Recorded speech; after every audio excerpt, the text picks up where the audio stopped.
Bismillahirrahmanirrahim. Assalamualaikum warahmatullahi wabarakatuh. Alhamdulillah. Terima kasih kepada Dr. Nur Hidayu selaku pensyarah kursus UHID 2302 Pemikiran Sains dan Teknologi. Juga rakan-rakan grup 4 yang masing-masing memberi kerjasama penuh baik buah fikiran, mengembalin tenaga dan masa dalam menyiapkan tugasan ini. Saya Sapawi dan rakan saya Lisa sebagai wakil ahli kumpulan akan membentangkan hasil tugasan ini.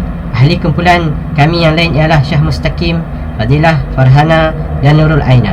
Kami memilih tajuk In Vitro Fertilization IVF. Kita beralih ke definisi IVF. Apakah yang dimaksudkan dengan IVF? IVF diperkenalkan pada 1969 oleh Robert Edward Howard, Georgina dan Patrick Septetio. Mencatatkan kejayaan pertama pada 1978, agak sinonim dengan nama bayi tabung uji.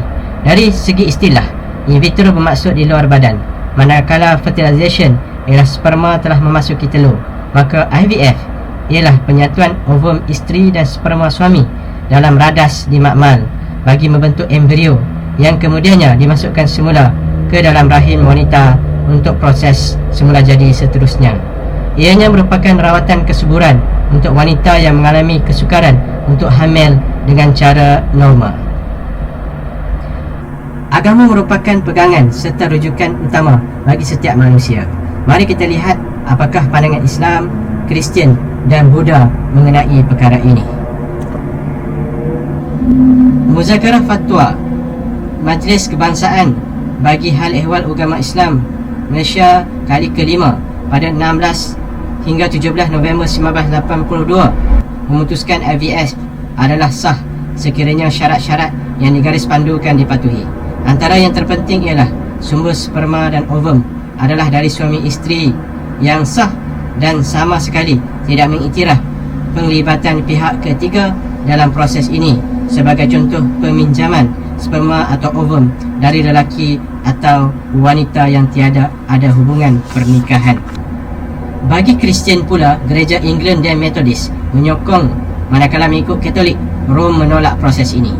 Ada sebahagian menganut ajaran Kristian yang lain menerimanya walaupun dari sumber sperma dan ovum dari mereka yang tiada ikatan perkahwinan.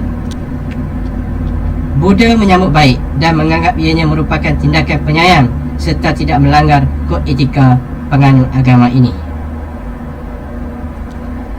Lihat bagaimana proses IVF dilakukan. Prasyarat perubatan yang perlu dinilai sebelum menjalani proses ini ialah wanita tidak mengalami masalah kegagalan ovari, umur tidak melebihi 45 tahun, tidak mempunyai masalah rahim rosak, manakala lelaki pula memiliki bilangan sperma aktif melebihi 3 juta. Oleh yang demikian, 5 ujian berikut perlu dilalui bagi menentukan kelayakan. Antaranya ialah ujian ketahanan sperma, ujian hormon FSH dalam darah, ujian histeroskopi, ujian darah untuk rubella, AIDS, hepatitis B serta ujian air mani. Rajah menunjukkan caratan alih mengenai proses IVF. Secara kasar dimulai dengan pengeluaran ovum wanita, penyatuan ovum dan sperma di makmal, kemudian melalui beberapa proses pemantauan dan pengujian yang rapi sebelum ianya dimasukkan semula ke dalam rahim wanita. Asas perlu dipatuhi oleh setiap pasangan yang akan menjalani proses ini, antaranya pengovulasian dengan cara memberi suntikan hormon bagi merangsang penghasilan ovum yang optimum, pengeluaran telur wanita yang matang dengan bantuan ultrasound, persenyawaan dilakukan di persekitaran yang khusus bagi menjaga perkembangan embrio. Embrio yang disenyawakan dibiarkan kultur selama 48 hingga 72 jam yang kemudiannya akan terbahagi antara 2 hingga 8 sel yang tersedia untuk dimasukkan semula ke dalam rahim wanita. Dan langkah terakhir ialah pemindahan embrio ke dalam rahim wanita. Saya serahkan kepada Lisa untuk menyambungkan ke slide yang seterusnya. Dipersilakan Lisa. Bismillahirrahmanirrahim. Assalamualaikum warahmatullahi wabarakatuh. Saya akan menyambungkan pembentangan seterusnya ialah kesan IVF. Kesan IVF terbagi kepada 2. Yang pertama, kadar kejayaan. Yang kedua, kadar kegagalan. Okey, kita akan melihat kadar kejayaan terlebih dahulu. Okey, kadar kejayaan terbagi kepada 3 faktor. Okey, dalam umur kadar kejayaannya juga akan rendah kerana umur menurun. Maksudnya umur meningkat, dia akan kadar kejayaan untuk mendapatkannya juga turut menurun atas sebab tertentu. Okey, kerananya apabila umur meningkat, ia juga akan berlaku kemerosotan dalam sistem reproduktif. Okey, reproduktif iaitu organ dan sel dalam tubuh manusia. Okey, maksudnya kat situ dia akan menjadi lemah. Okey, faktor yang kedua iaitu tubuh badan yang sihat. Apabila melakukan sesuatu, mesti pastikan iaitu tubuh badan perlulah sihat. Okey, yang ketiga iaitu sebelumnya pernah mempunyai anak. Okey, hal ini bermaksud dia sebelum melakukan IVF, dia akan mencatat beberapa sejarah mengenai diri pasangan sama ada mempunyai anak ataupun tidak. Apabila mempunyai anak, bermakna kadar kejayaannya tinggi. Dia boleh membuat IVF. Apabila tidak mempunyai, kadar kejayaannya rendah, sama ada dibolehkan ataupun tidak bolehkan berdasarkan syarat-syarat yang telah ditentukan, nilai-nilai yang ditentukan oleh pihak pakar. Okey, seterusnya kita akan melihat pada faktor kegagalan. Kenapa ia akan berlaku kegagalan? Okey, faktor kegagalan terbagi kepada 4. Yang pertama, faktor makmal. Okey, faktor makmal IVF. Okey. Pakar makmal perlu mengawal kepekatan oksigen, karbon dioksida, kelembapan, pH, suhu dan cahaya serta banyak lagi faktornya. Okey, ia menyebabkan maksudnya ia boleh menyebabkan kematian embrio. Maksudnya, okey, kekawalan tersebut untuk embrio tu terkawal. Apabila makmal gagal untuk mengawalnya, dia akan juga menyebabkan kematian embrio. Okey, faktor yang kedua iaitu kaedah pilihan embrio. Okey, dalam memilihkan embrio untuk memastikan embrio tu sesuai ataupun tidak. Okey, embrio tersebut akan dipindahkan ke dalam tubuh wanita. Adalah dipilih oleh pakar. Seperti yang dikatakan itu, embrio tu perlu dipilih sama ada sesuai ataupun tidak. Okey, pilihan berdasarkan 3 kriteria. Yang pertama iaitu daripada peringkat sel, grade embrio dan kadar pembahagian sel. Okey, seterusnya iaitu faktor yang keempat iaitu ketidaknormalan telur. Bermaksud, apabila ketidaknormalan, dia akan berlaku kegagalan. Sel tersebut akan terbahagi dan kromosom tidak dicatat dengan betul. Maksudnya keduanya tidak stabil. Dia akan berlaku ketidaknormalan, dia akan berlaku ketidakstabilan terhadap kesuburan. Perkara ini akan menyebabkan keteratan keputusan dalam penggagihan kromosom abnormal sekaligus menghasilkan embrio yang tidak normal. Apabila kedua-dua tidak normal, dia akan tidak berlangsung. Maksudnya kejayaan dalam melakukannya pun turut kekal. Seterusnya yang keempat, yang terakhir, faktor kegagalan ialah ketidaknormalan sperma.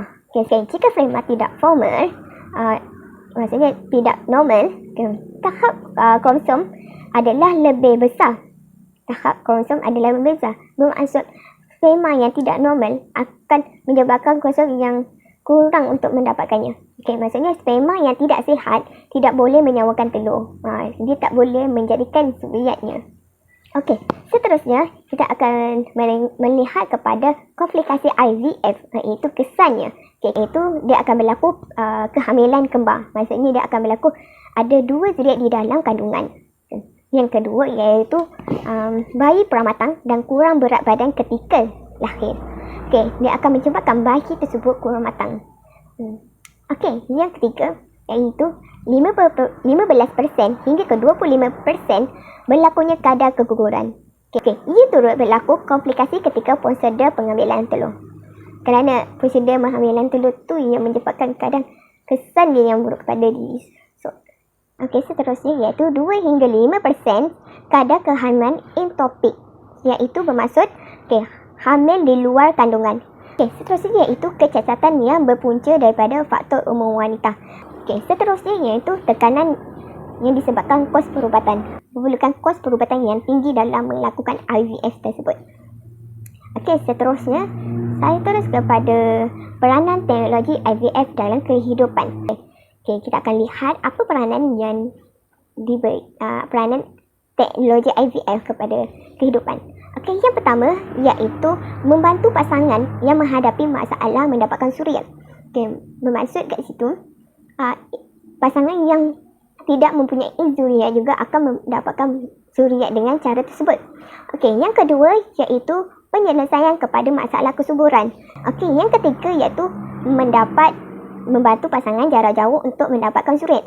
Okey, apabila suami isteri tinggal jauh, tidak pernah untuk berjumpa, dia akan melakukan IVF kerana keinginan seorang anak. Okey, yang keempat iaitu dapat mencegah penyakit genetik seperti sindrom. Okey. Hal ini dilakukan bertujuan untuk berjaga-jaga. IVF ini dibolehkan bertujuan untuk berjaga-jaga seperti untuk mengelakkan penyakit genetik dan juga untuk penyakit yang lain juga. Okay, kita akan lihat seterusnya, iaitu yang kelima iaitu membantu pasangan yang punya masalah kesihatan, maksudnya penyakit yang berjangkit seperti HIV, viral hepatitis B dan C yang mudah menular. Okay. Seterusnya yang ke-6 iaitu mencegah vaginisma, iaitu masalah otot yang berada di sekitar vagisna yang memerlukan rawatan. Ia dapat membantu pasangan yang sudah melebihi 40 tahun untuk mendapatkan zuriat. Okey, akhir sekali saya akan kesimpulan kepada semua pembentangan yang telah dibentangkan rakan saya yang sebelum ni dan saya. Keseluruhannya iaitu kesimpulan. Yang pertama iaitu IVF merupakan salah satu langkah penyelesaian bagi pasangan yang mempunyai masalah kesuburan. Okey. Yang kedua itu beberapa agama membenarkan pasangan suami isteri melakukan IVF bagi tujuan yang baik. Yang ketiga, IVF dilakukan dengan pelbagai proses dan syarat tertentu. Seterusnya iaitu IVF dilakukan atas pilihan terakhir bagi pasangan mendapatkan zuriat. Seterusnya ini adalah rujukan daripada rakan-rakan saya. Kami merujuk pelbagai sumber untuk mendapatkan maklumat IVF tersebut. Sekian, sampai di sini saja pembentangan kami. Sekian, terima kasih.